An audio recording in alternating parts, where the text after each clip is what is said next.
Donc, ici, on va parler d'un produit gagnant. Quand on dit un produit gagnant, qu'est-ce que c'est? C'est pas tout on vend sur Internet. Voilà, je vais vous donner un exemple. Moi, je décide de vendre du pain. Je décide de vendre du pain en ligne. Or, ça dit mon pain n'est pas différent des pains des autres boulangeries. Est-ce que vous voyez un peu? Or, dans chaque quartier, il y a au moins une boulangerie qui est à côté. Est-ce que vous pensez que les gens auront de l'intérêt à laisser ce pain-là à côté et commander pour moi?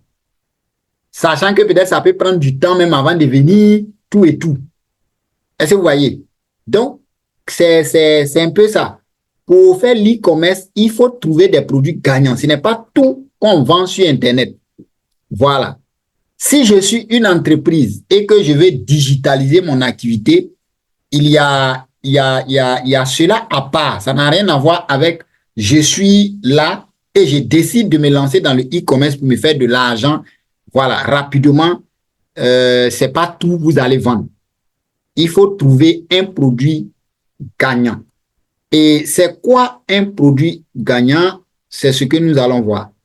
Alors, un produit gagnant est un produit que l'on peut vendre facilement et qui permet de réaliser une marge bénéficiaire importante. Je reprends. Un produit gagnant est un produit que l'on peut vendre facilement et qui permet de réaliser une marge bénéficiaire importante. Donc, le produit que je vais vendre là, que je vais lancer en ligne, si moi je veux me lancer dans le e-commerce, je suis venu pour me faire de l'argent. Je ne suis pas venu pour peiner ou bien pour... Voilà. Mais je suis là pour me faire de l'argent. Donc, du coup, je dois trouver un produit. Excusez-moi.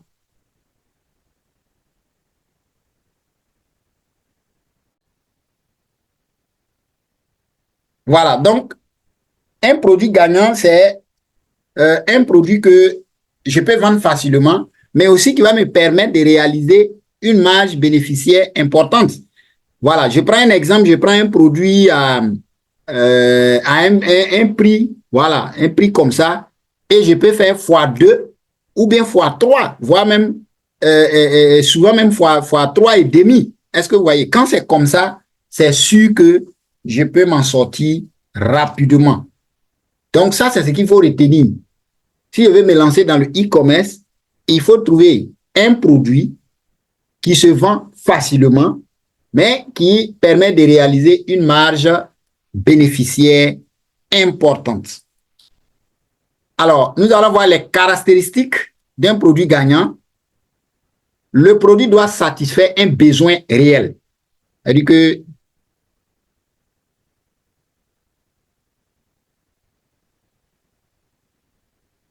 donc, le produit doit satisfaire un besoin réel. C'est-à-dire que soit le produit soigne une douleur, ou bien c'est un produit qui vient régler un problème.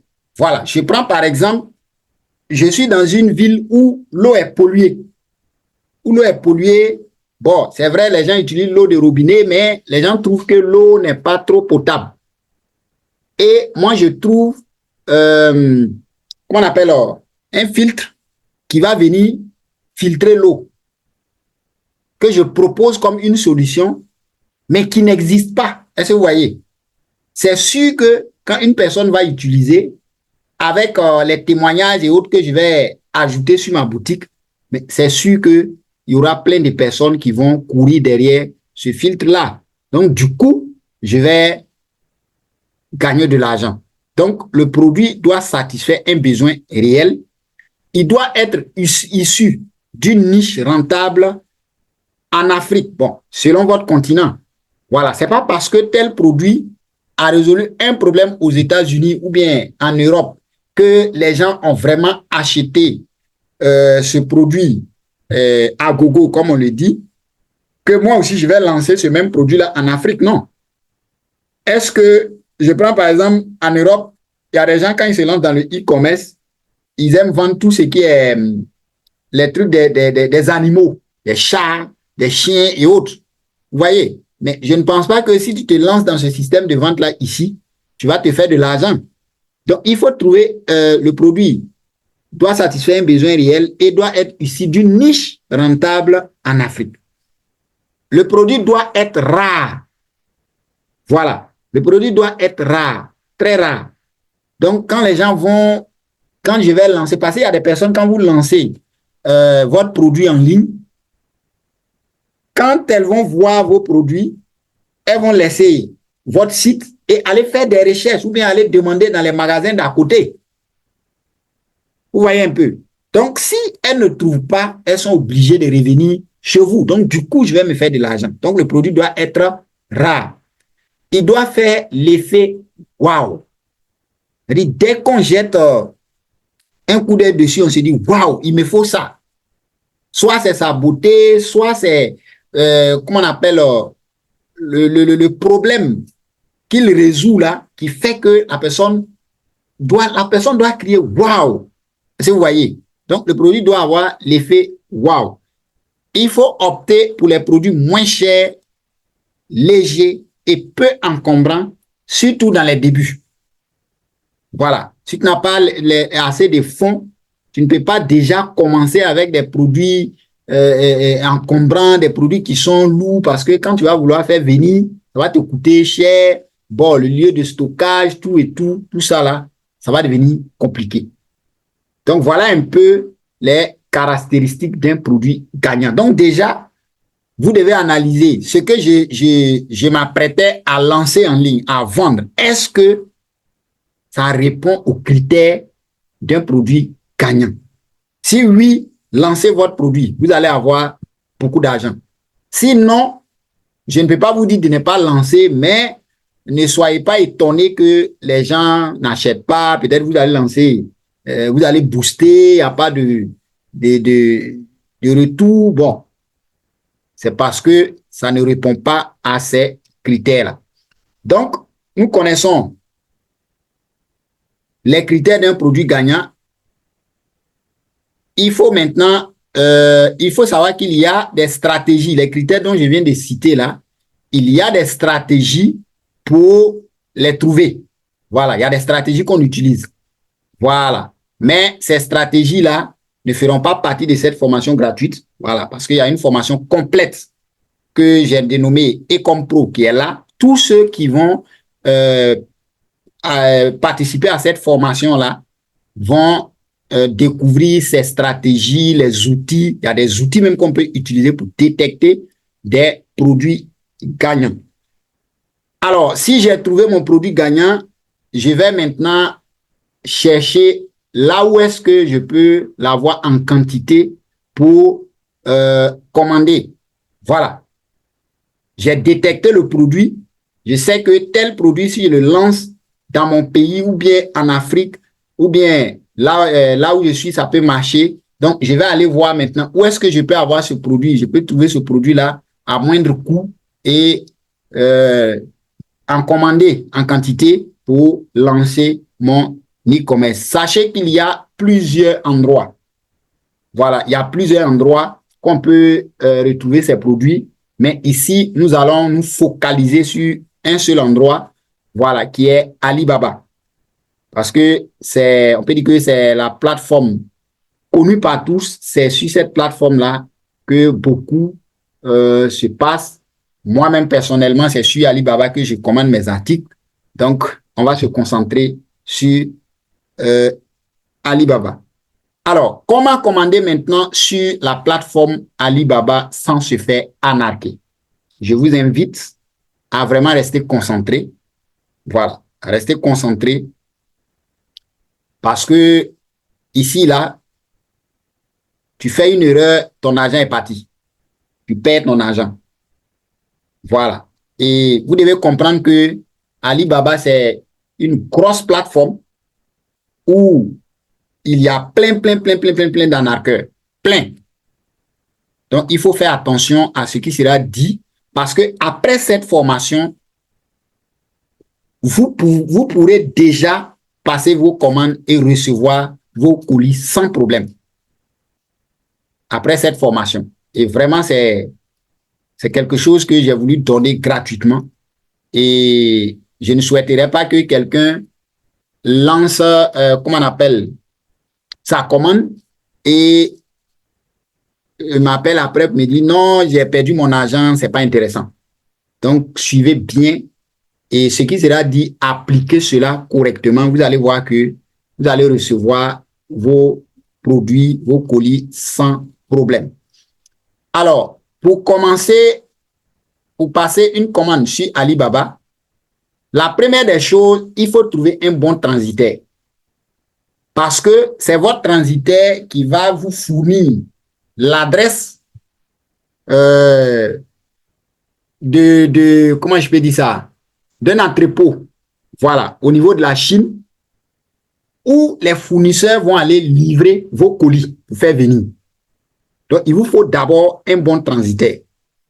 Alors, pour trouver un transitaire, c'est simple. Vous partez seulement sur Facebook, vous pouvez aller sur Facebook. Vous allez voir que vous partez seulement dans la barre de recherche, vous tapez achat en Chine, ou bien vous tapez, qu'on appelle transitaire, bon, achat sur Alibaba, des trucs comme ça. Vous allez voir des groupes qui ont été créés par des transitaires pour promouvoir leurs services. Voilà, donc vous vous renseignez dans ces groupes-là. Vous allez voir qu'il y a des gens qui ont laissé des commentaires et vous demandez. Le propriétaire du groupe, si c'est un transitaire, il va, ou bien même des personnes il y a des personnes qui sont là, qui ne sont pas les propriétaires du groupe, mais qui sont aussi des transitaires, mais qui sont venus dans le groupe puisque c'est un groupe qui réunit tout ce qui tourne autour de cela. Alors, vous allez voir des gens qui vont vous répondre. Et c'est à vous maintenant d'échanger avec ces personnes-là. Voilà. Voilà pourquoi on dit, il faut poser les bonnes questions à votre transitaire. Voilà. Vous allez lui demander comment vous serez facturé, qui vous donne la politique de remboursement en cas de perte de votre colis, s'il y a possibilité même d'aller rencontrer la personne. Moi, principalement, les transitaires que je travaille avec jusqu'à aujourd'hui, j'ai jamais eu de problème avec eux. Voilà. Et c'est comme ça que je les ai trouvés. C'est sur Facebook. Voilà. Donc, vous pouvez faire pareil. Et s'il y a possibilité d'aller rencontrer ces personnes, connaître leur entrepôt, vous échangez avec eux, vous prenez leur contact, voilà, et ils vont vous fournir toutes ces informations-là. Donc, il faut poser les bonnes questions. Comment est-ce que vous serez facturé? La politique de remboursement en cas de perte de colis, les informations que le fournisseur doit mettre sur les colis et l'adresse de l'entrepôt depuis la Chine que vous allez communiquer à votre fournisseur. Toutes ces informations-là, vous avez besoin de tout cela. Et si vous échangez avec votre transitaire, il va vous fournir tout ça. Voilà. Maintenant, vous pouvez échanger avec, vous pouvez essayer plusieurs transitaires parce qu'ils n'ont pas les mêmes prix. Voilà. Ils n'ont pas les mêmes prix. Donc, vous échangez et vous trouvez celui qui vous convient. Si c'est OK, l'affaire des transitaires est réglée. C'est là maintenant qu'il faut venir sur Alibaba pour dire que je vais passer ma commande. Vous voyez. Maintenant, comme je l'ai dit, nous, on a une formation complète sur l'e-commerce dénommée Ecom Pro. Ceux qui vont participer à cette formation, il y a des contacts déjà, c'est-à-dire les transitaires avec qui nous travaillons. On va leur laisser ces contacts-là et vous pouvez les contacter sans problème et passer vos commandes. J'ai mon transitaire, tout est réglé. Je vais maintenant chercher à passer ma commande. Alors, pour passer ma commande, je vais télécharger, si j'ai un smartphone, je vais télécharger l'application Alibaba. Si c'est sur ordinateur, je vais aller sur Chrome, je tape alibaba.com et je vais d'abord créer un compte. Voilà, je vais d'abord me créer un compte sur la plateforme Alibaba. Après avoir créé le compte, le produit que j'ai détecté, que je veux commercialiser là, je vais aller rechercher ce produit-là sur la plateforme et trouver le produit chez le bon fournisseur. Parce que je peux trouver le produit sur Alibaba, mais qui n'est pas avec le bon fournisseur. Ça peut être un arnaqueur. Donc, on va voir tout cela. Et si j'ai trouvé le produit avec le bon fournisseur, il ne faut jamais cliquer sur le bouton commander ou bien, comment je peux dire ça, acheter maintenant ou bien n'importe quel bouton, non. Mais il faut contacter directement le fournisseur sur la plateforme Alibaba. Comme on peut le dire comme ça, en PV, mais sur la plateforme Alibaba pour échanger avec lui. Donc, dans les échanges, on peut négocier le prix du produit, on peut chercher à connaître le poids, on peut chercher à connaître beaucoup de choses, beaucoup d'éléments. Voilà. Et si j'ai échangé avec le fournisseur et que c'est OK, je lui ai remis l'adresse à laquelle il doit livrer tout et on s'est entendu. Je vais lui dire maintenant que je suis prêt pour effectuer le paiement. Et si je suis prêt pour effectuer le paiement, vous allez demander à payer via ce qu'on appelle Trade Assurance sur la plateforme Alibaba. Vous lui dites, je vais effectuer le paiement, mais je vais payer via Trade Assurance. Trade Assurance, c'est quoi? On peut dire c'est une sécurité que Alibaba a mis en place pour éviter les arnaques. Voilà. Je veux dire, quand je paye via Trade Assurance, c'est Alibaba qui prend mon argent. En réalité, je n'ai pas encore envoyé l'argent chez le fournisseur. C'est Alibaba qui retient mon argent sur la plateforme jusqu'à ce que le colis arrive à mon niveau. Je vérifie si c'est OK et maintenant je confirme. Et c'est à partir de ce moment-là que le fournisseur peut récupérer son argent. S'il y a des litiges, s'il y a des problèmes, voilà, je peux demander un remboursement. Si j'avais au préalable fait l'achat à partir de Trade Assurance, je peux demander un remboursement. Donc, Alibaba va demander des preuves. Et comme j'ai déjà échangé avec le fournisseur c'est-à-dire tout ce que nous avons fait est sur la plateforme Alibaba, Alibaba va se servir de cela comme preuve pour voir s'il peut me rembourser mon argent ou bien c'est le fournisseur qui a raison. Très important. Et donc, si je décide de payer par Trade Assurance, il va me générer un lien. Souvent, le lien, on peut le recevoir par mail, mais la plupart des cas, c'est depuis la plateforme, vous générez le lien et à partir du lien, vous allez voir que il y a le montant que vous devez payer. En tout cas, toutes les formalités, voilà, le contrat, tout sera bien énuméré et il faut bien lire.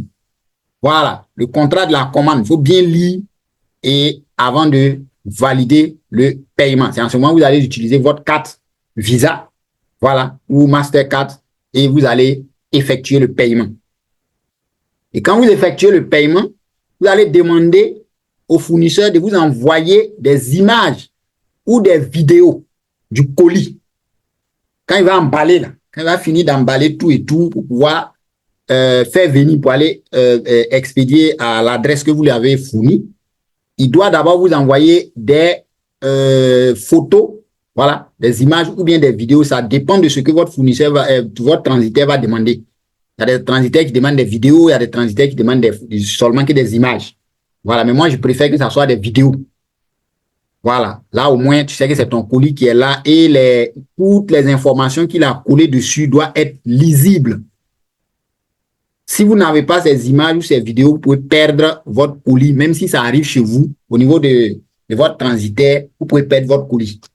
Donc, il faut avoir ces infos-là, ces images et il vous envoie ces images ou bien ces vidéos. Maintenant, il fait l'expédition. Dès que l'expédition est effectuée, vous restez en contact avec votre transitaire.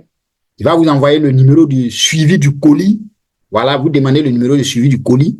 Et avec ça, plus l'aide de votre transitaire, vous allez suivre votre colis jusqu'à ce que ça arrive à votre niveau.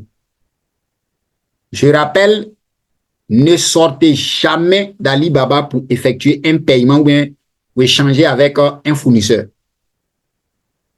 Et quand la personne vous génère le contrat pour effectuer le paiement sur Trade Assurance, il faut toujours, comment on appelle, bien lire le contrat d'achat avant de payer.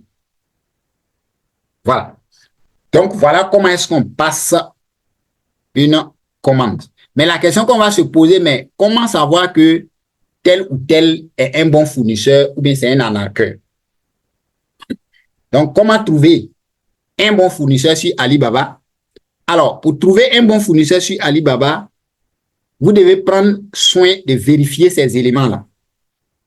Voilà. Quand vous allez trouver un fournisseur, vous devez d'abord vérifier, est-ce qu'il a la vérification Verified Supply? Voilà, vous allez voir ce signe-là, Verified, là, devant son nom. Vous devez vérifier ça. Est-ce qu'il a ce logo ou bien ce sticker-là sur, comment on appelle, devant son nom? Est-ce que vous voyez? Vérifiez qu'il a l'assurance de commerce Alibaba. Donc, il y a ce insigne-là aussi que vous allez devoir vérifier. Tout à l'heure, nous allons voir tout cela. Et il faut vérifier aussi l'ancienneté. Il est fournisseur sur Alibaba, ça fait combien de temps? Moi, je recommande les fournisseurs qui ont déjà fait au moins 3 ans. 3 ans, 4 ans, 5 ans pour aller. Voilà.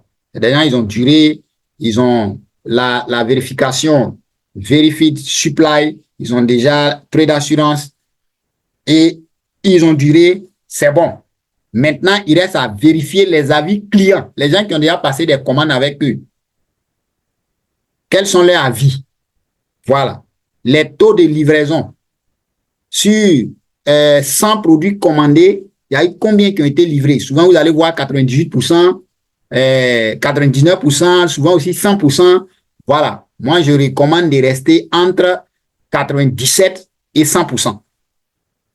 Le taux de livraison. Et le temps aussi de réponse, parce qu'il y a des personnes qui ne répondent pas vite. Bon, ça, c'est pas trop important, mais vous pouvez vérifier ça aussi. Et donc, voici un peu comment est-ce que vous pouvez faire pour passer votre commande. Voilà, vous pouvez prendre note et vraiment, en passant votre commande, suivez cela. Et donc, voici un exemple de message quand je vais contacter ce fournisseur. J'ai trouvé mon bon fournisseur. Voilà, je vais passer ma commande. Donc, moi, voici le message que j'envoie.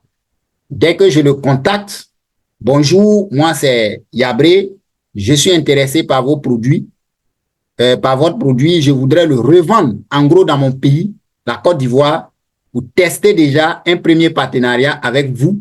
Je voudrais déjà prendre une petite quantité pour pouvoir toucher le produit du doigt, pour voir si cela fonctionne dans mon marché. Je voudrais donc avoir 50 boîtes. Si le gars il a dit peut-être une boîte fait $1, moi je peux dire je veux 50 boîtes, mais qu'il me laisse ça à peut-être $0,80 l'unité. C'est une négociation. Voir ce qu'il va dire. Parce que quand vous allez les contacter, il faut être précis, il faut être concis. Ils sont là pour vendre. Donc, si vous commencez à faire des causeries bizarres, bon, ils ne seront pas trop concentrés et souvent même il va sentir que tu es nouveau sur la plateforme.